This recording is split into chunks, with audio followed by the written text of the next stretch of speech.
सभी को सादर नमस्ते। आज हमारे साथ में आर्य जगत के सुप्रसिद्ध वैदिक विद्वान, वेद शास्त्रों के मर्मज्ञ मनीषी, आर्य समाज के प्रखर प्रवक्ता आदरणीय डॉक्टर श्री ज्वलंत कुमार जी उपस्थित हैं।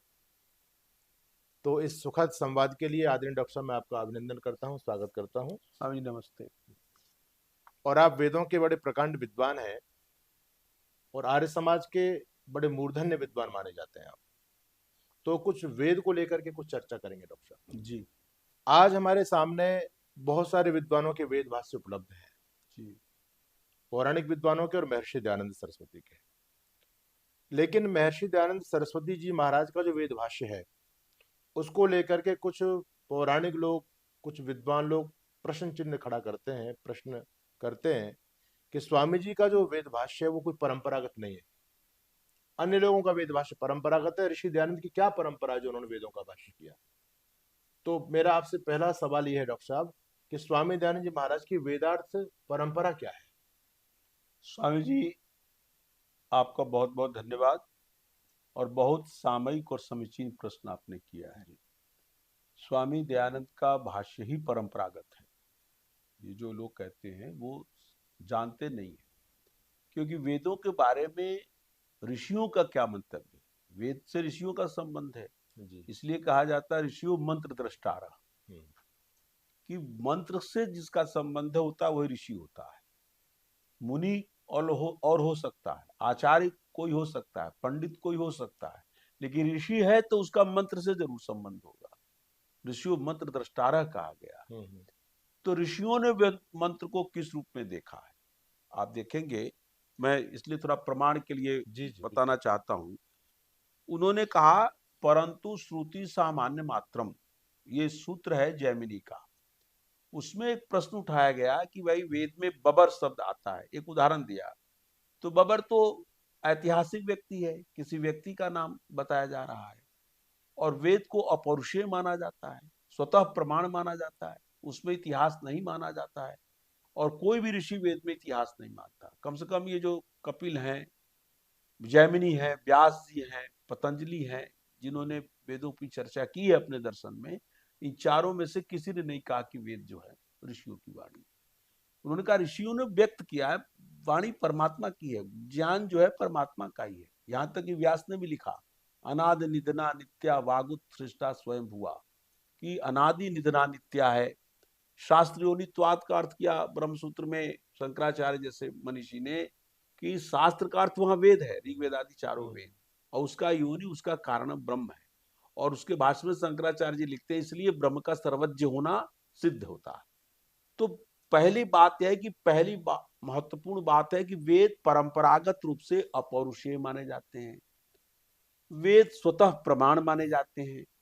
और यही कारण है कि 14वीं शताब्दी में पैदा होने वाले आचार्य सायण, जो महाराज बुक के प्रधानमंत्री थे, विद्वानों की पूरी कमेटी थी उनके साथ, जिन सबके मिलकर उन्होंने वेदों का भाष्य किया। उन्होंने भी वेद की जो भूमिकाएं लिखी, चारों वेदों की भूमिका, उसमें यही उन्होंने कहा कि वेद अपौरुषेय है, वेद स्वतः प्रमाण है। कहीं शंकराचार्य ने नहीं, सायणाचार्य ने नहीं कहा कि वेद ऋषियों की रचना है या स्वतः प्रमाण नहीं है, कभी कहा ही नहीं। तो अब हमें देखना है कि ये जो परंपरा है, इस परंपरा का पर सायण का भाष्य है कि दयानंद का भाष्य। तो आप देखेंगे सायण के भाष्य में दोनों बातें मिलती है। एक तरफ तो उन्होंने अपौरुषेय माना, स्वतः प्रमाण माना, और भाष्य में कई जगहों पर शब्दों को यौगिक माना। जो यौगिक, क्योंकि इतिहास होता है रूढ़ी से। जैसे राम शब्द कोई यदि हमने व्यक्तिवाचक संज्ञा मान लिया, दशरथ पुत्र राम का वाचक हो जाएगा, या कोई ऐसे व्यक्ति का वाचक होगा जो राम नाम का व्यक्ति हो। लेकिन राम को जब हम यौगिक मान लेंगे तो राम वहां रात्रि का भी वाचक हो जाएगा। दिवा रामम अस्थात ऋग्वेद में मंत्र आता है, ऋग्वेद में राम का अर्थ रात्रि किया गया, कृष्ण का अर्थ काला किया गया, वह कृष्ण का अर्थ कोई व्यक्ति नहीं है। अर्जुन का अर्थ श्वेत किया गया, गंगा का अर्थ नाड़ियों से संबंधित हो गया, अयोध्या इस शरीर के पुरी को कहा गया।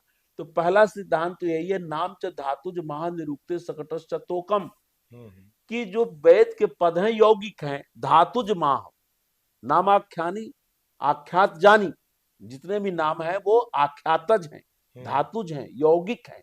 तो ध्यान रखने की बात यह है, परंपरा ये कहती है कि जो मूल 4 वेद हैं उसके कोई भी शब्द रूढ़ी नहीं है, वो यौगिक हैं।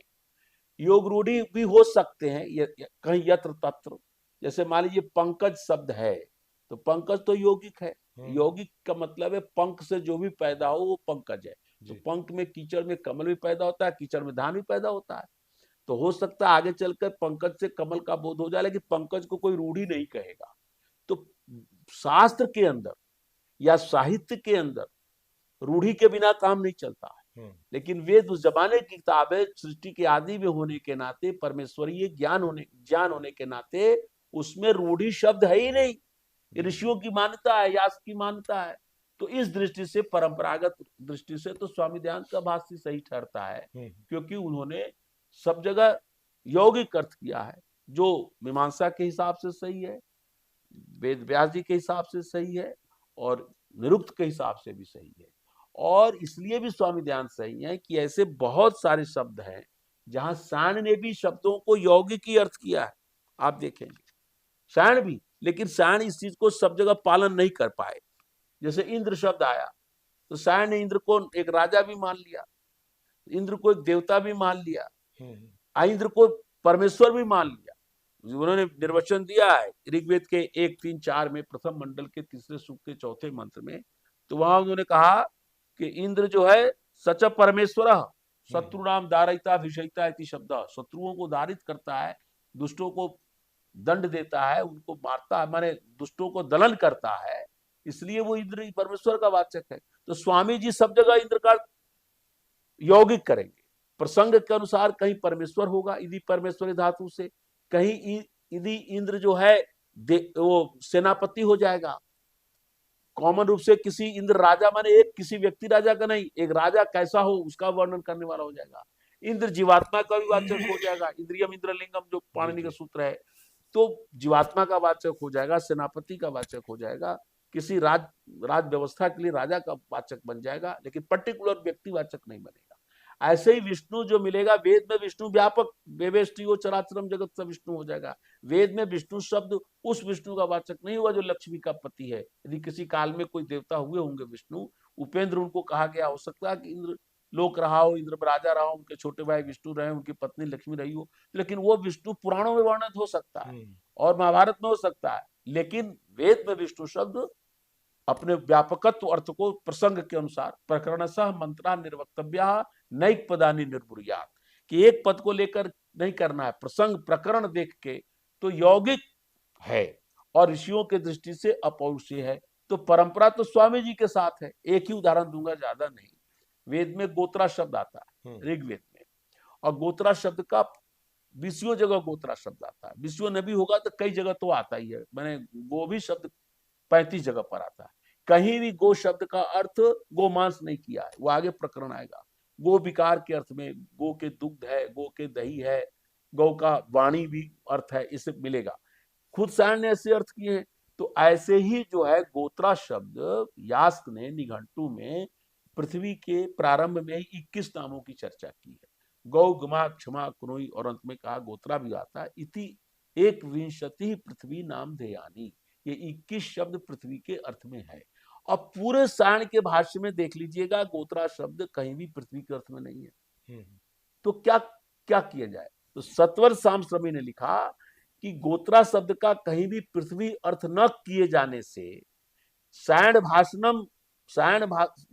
से दूषणम उरी कार्यम, सायण के भाष्य को ये दूषण समझना चाहिए, क्योंकि यास्क की मान्यता की पुष्टि नहीं हो रही है। और दयानंद का भाष्य यद्यपि पूरे ऋग्वेद पर नहीं है, 7वें मंडल के 6वें सूक्त के दूसरे मंत्र तक ही है, लेकिन स्वामी जी ने एक जगह 6ठे मंडल में जहां आया है गोत्रा शब्द, वहां उन्होंने पृथ्वी अर्थ किया है। गोत्रा भूमि, अब प्रमाण दिया निरुक्त का। तो मैं समय के सीमा को देखते हुए एक ही प्रमाण देता हूं। ऐसे वैसे कोई शास्त्रार्थ करे और कोई इसी पर चर्चा चले कि परंपरागत अर्थ स्वामी दयानंद का है कि सायण का है, तो जो ऋषियों की परंपरा है उसका पालन दयानंद करते हैं। सायण कहीं करते हैं, कहीं नहीं करते। भूमिका में तो कर लिया उन्होंने भी अपौरुषेय मान लिया, उन्होंने भी सारी बातें कह दी, सारे प्रश्न उठाए पूर्व पक्ष में, फिर उत्तर भी दे दिया। उन्होंने यहां तक प्रश्न किया कि बबर शब्द है, तो बबर से इतिहास कहा, मीमांसा का उत्तर दिया नहीं, बबर यहाँ प्रवहन करने वाले वायु का द्योतक है।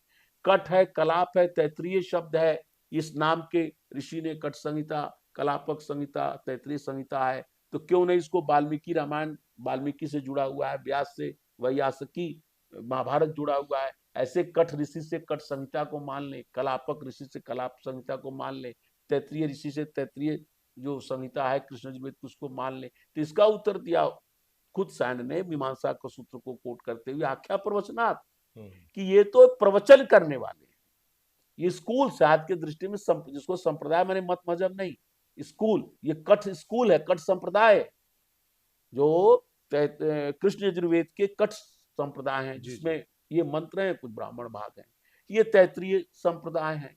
ये कठ और तैतरीय मूलतः ये रचनाकार नहीं है, ये प्रवचन करने वाले हैं। तो ऐसे तमाम तर्कों से जो सैन ने भी माना कि वेद अपौरुषेय हैं, वेद स्वतः प्रमाण है, और अपौरुषेय होने से उसमें इतिहास हो ही नहीं सकता, वो तो सृष्टि के आदि में हुआ।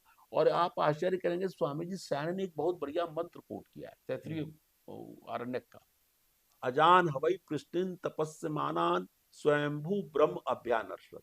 इसका अर्थ होता है अजान, अजान माने जो माता पिता से उत्पन्न नहीं है, अर्थात अमैथुनी सृष्टि में जो ऋषि हुए, उन ऋषियों में प्रश्निन निर्मल अंतःकरण वाले ऋषियों, जिसको अग्नि वायु आदित्य और अंगिरा कहा जाता है, अग्नि ऋग्वेद, वायु यजुर्वेद, सूर्यात सामवेद प्रमाण भी मिलता है। तो इन ऋषियों के पवित्र अंतःकरण में स्वयंभू ब्रह्म अभ्यानर्षत, अपौरुषेय वेद प्रकट हुआ जी। तो ये बात जो अपौरुषेय की परंपरा है, स्वतः प्रमाण की परंपरा है, वेदों के शब्द को यौगिक मानने की परंपरा है, इस दृष्टि से यही परंपरा है। और फिर न्याय, वैशेषिक, सांख्य, योग, मीमांसा और वेदांत के जो कपिल, कणाद, गौतम और जैमिनी और व्यास आदि जो ऋषि हैं, इन ऋषियों की वेद के प्रति जो दृष्टि है, इसकी पुष्टि दयानंद के भाष्य से होती है। इसलिए दयानंद ने वेदार्थ का परंपरा का पालन किया है। सायण तो 14वीं शताब्दी का व्यक्ति है, और उससे गलती ये हुई कि परंपरागत रूप से वेदों को अपौरुषेय भी माना, स्वतः प्रमाण भी माना, और सामयिक काल में वेदों के बारे में जो विचार प्रचलित थे, जो भी विकृतियां प्रचलित थी, उसको भी वेदों में मान लिया। अपने काल की प्रचलित मान्यताओं को भी वेद के श्रुतियों में खोजना शुरू किया और जबरदस्ती उसमें आरोपित भी कर दिया। ये आरोप विदेशियों ने भी लगाया। सायण भाष्य को मानते हुए भी कुछ एक स्कूल ऐसा भी विदेशियों का, जैसे राथ का स्कूल है, वो मानते थे, राथ वेबर वगैरह मानते थे कि सायण ने अपने काल की प्रचलित मान्यताओं को युगों पूर्व वेद में ढूंढना शुरू कर दिया। इसलिए बहुत सारी बातें ऐसी हो गई जो वेद के दृष्टि से उचित नहीं थी। तो इसलिए ये मानना पड़ेगा कि परंपरागत रूप से जो अर्थ है, वैदिक दृश्यों का जो अर्थ है, वो दयानंद के भाष्य से पुष्ट होता है, क्योंकि स्वामी जी ने अपने भाष्य में ब्राह्मण को, आरण्य को, उपनिषद को और व्यास को, पतंजलि को निर्वचन करते हुए पूरा अर्थ किया। इसलिए स्वामी दयानंद के भाष्य में कहीं आपको इतिहास नहीं मिलेगा, कहीं अश्लीलता नहीं मिलेगी, कहीं हिंसा नहीं मिलेगी, क्योंकि ये ऋषियों की दृष्टि है, ऋषि कोई पशु हिंसा नहीं मानते वेद में। तो ये बात है स्वामी। तो ये लोग मानते हैं कि यदि वेद में इतिहास हो, वेद में पशु हिंसा हो, गौमेद, नृमेद, अश्वमेध आदि की चर्चा हो जी, तो उसको तो परंपरागत मानते हैं। और वास्तव में जो ऋषि परंपरा का जिन्होंने अनुकरण किया महर्षि दयानंद जी ने, पूरी तरह से यौगिक शब्दों का उसमें अर्थ किया उस प्रकार से ऋषि दयानंद जी ने, उसको ये परंपरागत नहीं मानते। बड़ी विचित्र बात है। हाँ स्वामी जी, असल में देखिए, ये बहुत बड़ा भ्रम फैला हुआ है लोगों में, खास करके ये तीन शब्दों जो हम तीन को ही लेते हैं, गोमेद, अश्वमेध और नृमेध जी। एक तो बड़ी बात यह है कि बीच के काल में जिसमें श्रीहर्ष हुए, श्रीहर्ष ने नैषद लिखा है, भवभूति हुए हैं, उत्तर रामचरित लिखा है, कालिदास हुए, रघुवंश आदि लिखे हैं, निश्चित ही इस काल में पशु बलि प्रचलित हो गई थी। अच्छा, क्योंकि उनके उल्लेख मिलते हैं, कालिदास का तो काल निश्चित है, उनके ग्रंथ निश्चित है, उसमें पशु बलि का विधान हो गया था। और उसी काल जिस पशु बलि के अत्यधिक प्रचार के कारण बुद्ध ने अहिंसा धर्म का प्रवर्तन किया, लेकिन ये किसी के दिमाग में नहीं आया कि वेद को उन ऋषियों की दृष्टि से देखें और गंभीरता से पढ़कर देखें वेद में है भी कि नहीं, ये किसी ने विचार नहीं किया। अब देखिए स्वामी जी ने किस पे विचार किया, मैं आपके सामने रखता हूं। और बाद के पंडितों ने, उनको भी लगा कि पशु हिंसा हो रही है लेकिन ठीक नहीं है, लेकिन कैसे कहें कि वैदिक नहीं है? तो उन्होंने चला दिया वैदिक की हिंसा हिंसा न भूत, कि वेद वाली जो हिंसा होगी वो हिंसा नहीं मानी जाएगी। एक हमारे गुरु जी थे स्वामी मुनीश्वरानंद जी महाराज, उन्होंने इंदौर में रहकर पौराणिक पंडितों से वेद को पढ़ा था, परंपरागत रूप से, जो परंपरागत माने मध्यकाल के। तो बेचारे बताते थे कि उनके गुरु जी थे वासुदेव शास्त्री नेने, ऐसे लोग जिनसे उन्होंने याज्ञिक ग्रंथ पढ़ते थे। तो कहते थे मैंने कभी भी मांस नहीं खाया जीवन, मैं कभी मांस खाने का पापी नहीं, लेकिन याज्ञिक विधि से जो यज्ञ हुए, जिस याग हुए और उसमें बकरे की बलि हुई, और उसमें बंटवारा होता है कि कौन पुरोहित कौन सा भाग खाएगा। तो उन्होंने कहा मेरे जीवन में 6 बकरे बलि दिए गए और उनके जिस जिस भाग को हमें खाना था, जो हम पुरोहित के जो भी अध्वर्यु या जो पुरोहित बने होंगे, तो उसको खाया, लेकिन ये पाप नहीं है, क्योंकि मैंने वैदिक की हिंसा को हिंसा नहीं माना जाता। तो अब इस पर चार्वाक ने प्रश्न किया था, पशुश्चेन निहिता स्वर्गम ज्योतिष्टो में गमिष्यति स्वपिता यजमाने न तत्र कस्मान नहीं क्षति। चार्वाक ने अच्छा प्रश्न किया, यदि ज्योतिष्टोम याग में या किसी भी याग में पशु की बलि दी जाती है, और पंडित कहते थे उस काल में, जिस काल में पशुबद्ध पशु बलि प्रचलित हो गई, कह रहे भाई ये पशु की हत्या नहीं हो रही है, ये पशु मरकर स्वर्ग में जा रहे, इनको हम पशुत्व से मुक्त कर दे रहे हैं, और इनको स्वर्ग में जाने के लिए अब मनुष्य बनने की जरूरत नहीं है, अब जब तप करने की जरूरत नहीं है, आस्था उपासना और स्तुति प्रार्थना साधना, ये बलि हो गई, वैदिक कृत्य हो गया, अब सीधे ये। तो चार्वाक ने कहा भाई यदि ऐसा है तो अपने पिता को ही बलि कर, क्यों नहीं बलि करते हो, पहुंचा देते हो? तो इसका जवाब तो मिला नहीं, तो इन्होंने कह दिया कि ये वैदिक की हिंसा हिंसा न भवति। लेकिन फिर भी लगता था कि ये काम तो अंतरात्मा स्वीकार नहीं करती थी, तो श्लोक बना दिया कि गोमेध है, अश्वमेध है, नृमेध है, संन्यास है, देवराज सुतोत्पत्ति, देवर से पुत्र का पैदा करना, नियोग जो विधान था, ये कलौ पंच विवर्जित, कलयुग में ये वर्जित है। तो वर्जित तो किया, लेकिन कलयुग में कह दिया अरे भाई सतयुग में थे ही कहां, ये तो चल ही पड़ा कलयुग में, अब फिर उसको रोक रहे हो, तो सीधे कहो ना नहीं है, तो उतना अध्ययन नहीं किया। अच्छा, बीच का काल ऐसा आया ना, लोग परिश्रम, आचार्य परंपरा चल गई, इसलिए शंकर ने मार्ग मध्व वल्लभ रामानुज ब्रह्मसूत्र पर भाष्य करते हैं, उपनिषद भाष्य करते हैं, वेदों पर भाष्य नहीं, शायद वेद पर भाष्य करते और पुरानी परंपराओं को देखते और फिर चिंतन करते तो ध्यान जैसी स्थिति में पहुंच सकते थे, तो इनका भाष्य परंपरागत हो नहीं पाया। तो ये जो चला, मैं थोड़ी सी चर्चा कर दूं। पहली बात तो ऋग्वेद में देखिएगा अश्वमेध शब्द आया और आश्वमेध शब्द आया।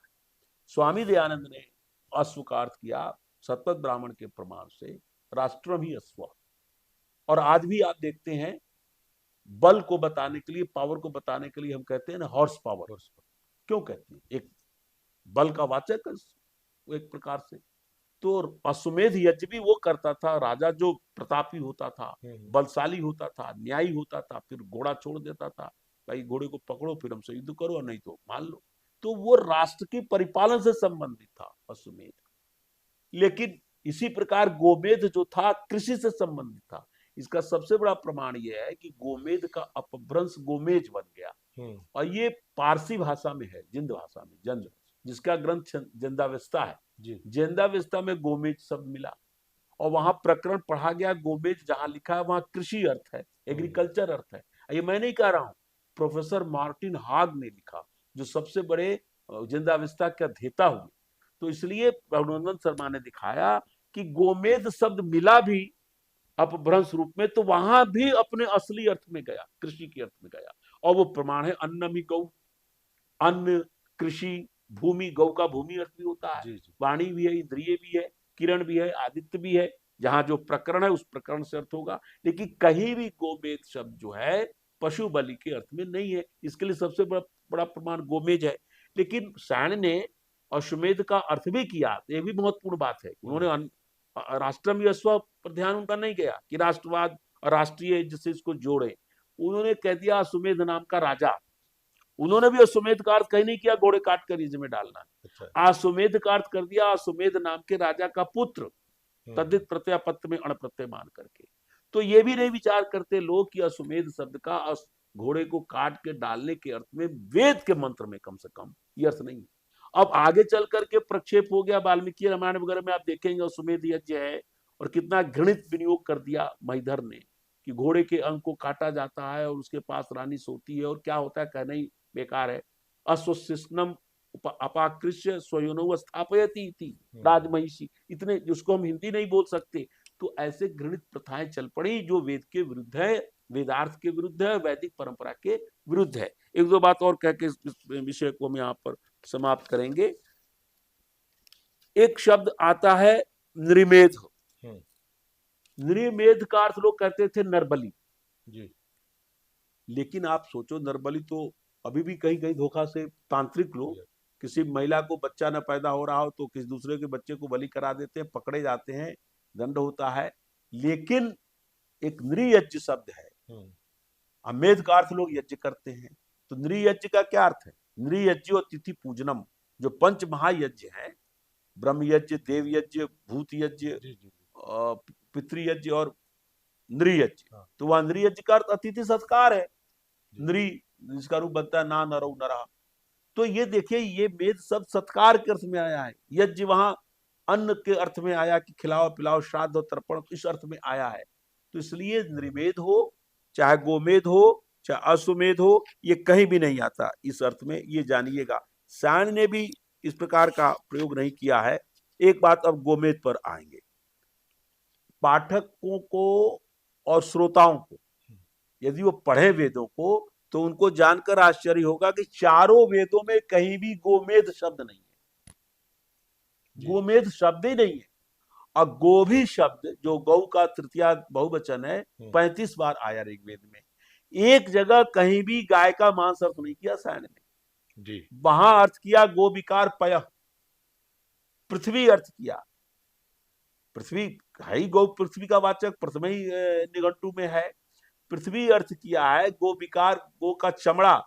चमड़ा का मतलब जो अपने आप गौ मर जाए, तो जैसे प्राचीन जमाने में गौ में नहीं होता, आप गांव में देखते थे चर्मकार जो है उसको ले जाते तो उससे जूते वगैरह बनाए जाते थे। तो अपने आप भाई हमारा मनुष्य अपने आप मर जाए तो मनुष्य का चमड़ा तो किसी काम का नहीं है, लेकिन पशु के चमड़े तो काम आते हैं। उसी चमड़े के जो चीजें बनती थी अपने आप मरने पर उसको मोची जो निकाल लेता था, करता था। तो उसके विकार के अर्थ में आएगा, चमड़े के अर्थ में, दूध के अर्थ में आएगा, दही के अर्थ में आएगा, घी के अर्थ में आएगा, पृथ्वी के अर्थ में आएगा, इंद्रियों के अर्थ में आएगा। 35 संदर्भ छांटे पंडित गंगा प्रसाद उपाध्याय ने अपनी पुस्तक में। गौ के विभिन्न रूपों, गवाम आएगा, गोभी आएगा, कहीं पशु बलि अर्थ नहीं है, गो मांस अर्थ नहीं है। तो ये बात जो है महत्वपूर्ण है, और इसलिए भी महत्वपूर्ण है कि गौ के लिए शब्द आता है अग्न्या। अग्न्या का मतलब ही होता है न हंतुम योग्य, जो हनन करने योग्य नहीं है। उसके लिए अहि शब्द आता है, अदिति शब्द आता है। अदिति मतलब होता है अखंडनीय, जिसको खंडन किया ही नहीं जा सकता। तो ये ध्यान रखना चाहिए कि चाहे गौमेध की बात हो, चाहे अश्वमेध की बात हो, नृमेध की बात हो, यज्ञ में पशु बलि है ही नहीं। और एक अंतिम बात करके इसको हम उपसंहार करें। स्वामी दयानंद के बाद सबसे ज्यादा जिनकी प्रसिद्धि हुई वैदिक विद्वान के रूप में, भारतीय विद्वान में, वो थे श्रीपाद दामोदर सातवलेकर। 101 वर्ष की उनकी उम्र हुई। 1868 ईस्वी में कांग्रेसी सरकार ने उनको पद्म विभूषण से नवाजा। 400 किताबें लिखी हैं, जिसमें 200 से ज्यादा किताबें वेदों से संबंधित हैं। चारों वेदों के मूल संहिताओं का उन्होंने प्रकाशन किया। गो ज्ञान कोश 2 भाग में लिखा।